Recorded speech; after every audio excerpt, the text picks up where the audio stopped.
Абылай хан 1771-1781 жылдар аралығында билік құрып, қазақ хандығын әскери қуатты мемлекетке айналдырды. 1752-1753 жылдары бірталай қазақ жерін жоңғардан азат етті. 1757 жылы 6000 сарбазбен Қытайдың 40 000 әскерімен шайқасып, оларды бітім сұрауға мәжбүрледі. Жетісуды шапқан қырғыздарға жорық жасап, қазіргі қазақ-қырғыз шекарасын белгіледі. 1765-1767 жылдары Қоқаннан Түркістан, Сайрам, Шымкент қаласын қайтарды. Ташкент алым төлеп тұратын болды. Жоңғардан азат етілген шығыстағы жерлерге қазақ ауылдарын қоныстандырды. Ресей мен Қытайдың өзара қайшылықтарын қазақ хандығы мүддесіне тиімді пайдаланды. Ресейден қол үзген жоқ, бірақ губернаторларға бас иген емес. Пугачев соғысы кезінде 3000 әскермен Қасірет белдеуі бойындағы орыс бекіністерін шапты. Кемеңгер Абылай хан 1771-1781 жылдар аралығында билік құрып, қазақ хандығын әскери қуатты мемлекетке айналдырды. 1752-1753 жылдары бірталай қазақ жерін жоңғардан азат етті. 1757 жылы 6000 сарбазбен Қытайдың 40 000 әскерімен шайқасып, оларды бітім сұрауға мәжбүрледі. Жетісуды шапқан қырғыздарға жорық жасап, қазіргі қазақ-қырғыз шекарасын белгіледі. 1765-1767 жылдары Қоқаннан Түркістан, Сайрам, Шымкент қаласын қайтарды. Ташкент алым төлеп тұратын болды. Жоңғардан азат етілген шығыстағы жерлерге қазақ ауылдарын қоныстандырды. Ресей мен Қытайдың өзара қайшылықтарын қазақ хандығы мүддесіне тиімді пайдаланды. Ресейден қол үзген жоқ, бірақ губернаторларға бас иген емес.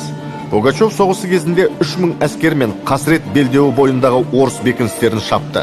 Кемеңгер Абылай хан 1771-1781 жылдар аралығында билік құрып, қазақ хандығын әскери қуатты мемлекетке айналдырды. 1752-1753 жылдары бірталай қазақ жерін жоңғардан азат етті. 1757 жылы 6000 сарбазбен Қытайдың 40 000 әскерімен шайқасып, оларды бітім сұрауға мәжбүрледі.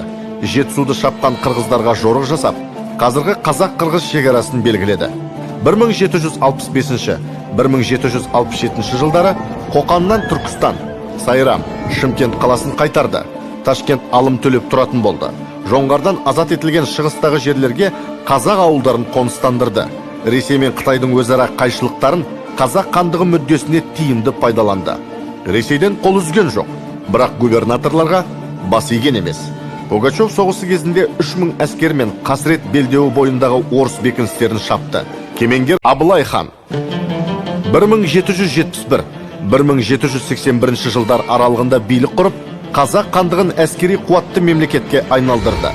1752-1753 жылдары бірталай қазақ жерін жоңғардан азат етті.